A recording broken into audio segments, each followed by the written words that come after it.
from? And where are we going? Welcome. This is Red Eyes Radio.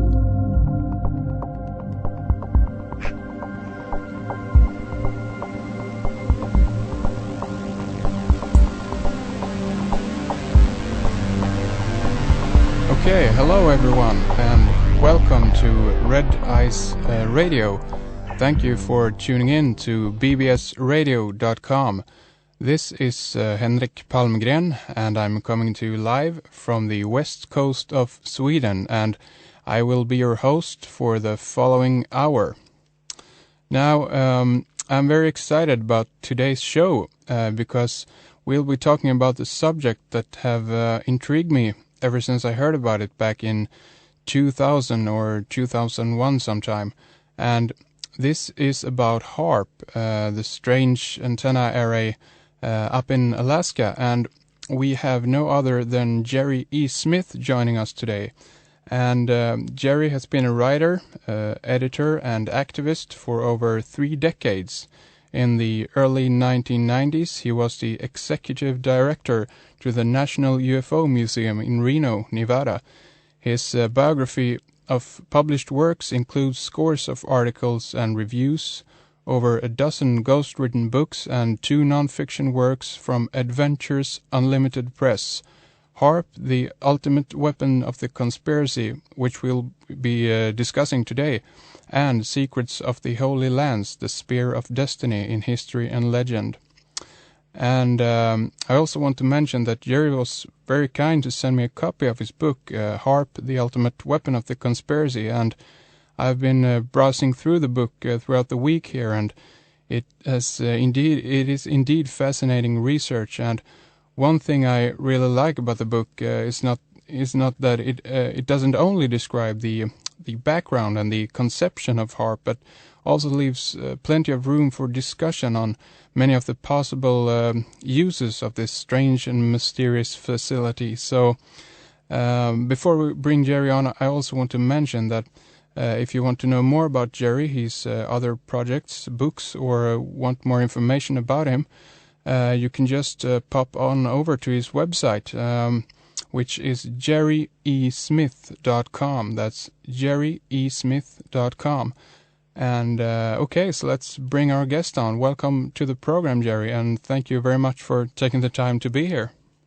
Well, hi. Thank you for having me. Great. Great to have you here.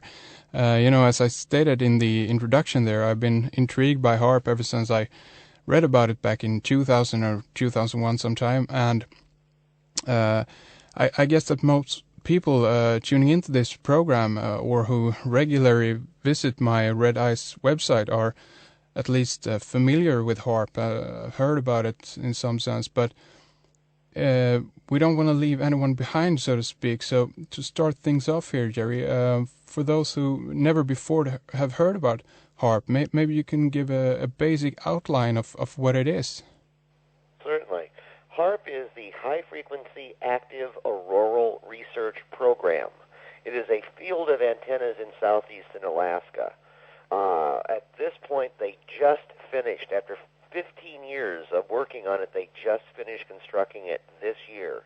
So we have, even though the project has been ongoing since about 1990, we still haven't really seen what it can do. We've only seen what the tests of it have indicated it might be able to do, which is quite a bit, which I'm sure we'll get into in a moment. Yeah. The field of antennas is 180 towers, each 72 feet tall, arranged in a grid. On top of each tower is 2 cross-dipole antennas, making an X horizontal to the ground, 72 feet up. These antenna elements are all linked together to work as one giant broadcasting antenna. The one antenna has, at this point, an effective radiated power of 3.6 million watts. This is by far the world's largest radio broadcasting station. But it's not designed to broadcast for human ears. It's designed to inject this energy into into the very top of the atmosphere in a region called the ionosphere. This is called injecting this energy. First of all, HAARP uses a unique patented system for firing the antenna elements so as to focus the energy coming out of the antenna. Mm-hmm. With the other antennas, the energy dissipates in a cone, going away from the antenna, with the energy becoming weaker as the cone dissipates. Well, the inventor of HAARP, Dr. Bernard Eastland, figured out a way to turn the cone upside down and put the broad side of the cone on the ground at the antenna field and the point up in the sky, the reverse of how a normal antenna works. The evidence that his technology is in use is that the project has changed hands. The patents that the project is based on has changed hands several times, and whoever has the patent has automatically got the contract, proving that the project is in fact based on that proprietary patented technology. Interesting. And before, as you said there, we certainly will be discussing the new the build out here that has been completed. But before we do that, I would like to ask you how did you become involved in the research of HAARP? Well, there were a number of things. First of all, I was my best friend was Jim Keith. Jim Keith wrote about a dozen great conspiracy and alternative history books. Yeah. Black Helicopters Over America, Strike Force for the New World Order, Mind Control, World Control, the Encyclopedia of Mind Control, and a dozen others. Yeah. And he and I had known each other from high school. We'd been best friends since 1966 until his untimely death in 1999. And after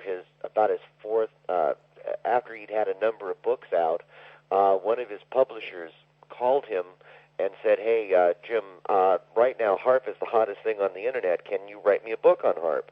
And Jim's response was, "Well, no. I've got 4 books under contract, and I can't take on any more. But I got a friend." And so Jim set me up with Ron Bonds, the publisher of Black Helicopters. Ron and Jim both died under suspicious circumstances about a year apart. I wrote a first draft for HAARP in 1996, and Ron hated it and canceled the project. I ended up setting on the manuscript for a year, and then I remembered David Hatcher Childress at Adventures Unlimited Press. Yeah. And it turned out David was looking for a book on HAARP, and when I called him and said I had one, he practically leaped through the phone to get it and shot me back a check without having read word one on this. Okay. Interesting. Now, I had been researching a number of things with Jim, and so this I have been. In fact, I just finished writing my first nonfiction book, which is yet to be published, which was titled "Toppling the Pyramid: A Practical Guide to Overthrowing the New World Order." Oh. I had been researching globalist agendas and what I call the control freaks, who do not believe that humans are capable of self-guided and that they need to control us. Yeah. And after researching them at great length and writing a book that I still haven't published, I really knew an area of stuff, and I'm not technical. My HAARP book is not a technical book. My HAARP book is not about how it works. My book is about the politics, is the global agendas behind the project. Yeah. It's about why it works, not how. Yeah. So maybe this next question might not be the best then, I guess, but nonetheless, I would like to ask it. There must be an official explanation for what HAARP is being used for. Do you have any information on that? Oh, absolutely. Right. That's actually one of my favorite questions. If you want to follow along in your hymnal, I'm going to quote from my book, HAARP, The Ultimate Weapon of the Conspiracy, page 24. At the bottom of the page, I have a quote from a very early document on HAARP. This document came out somewhere between 90 and 94, and it was published by the Department of Defense, and it reads, quote, the heart of the oh, wait a minute. Before I read this, I got to give you a couple of definitions so the quote makes sense. Yeah. First of all, HAARP is a kind of a device called an ionospheric heater. Ionospheric heaters have been in use since the 1970s to probe the upper atmosphere. And the way they work is they are radio stations that inject radio frequency energy into the atmosphere and keep the atmosphere up. HAARP does exactly that, and with 3.6 billion watts focused into a spot that will be about 12 miles across by about 2.5 miles deep by 50 or 90 miles up, depending on which mode they're using it in. This will heat the ionosphere by thousands of degrees. When it does this, it literally blows the molecules of the atmosphere apart.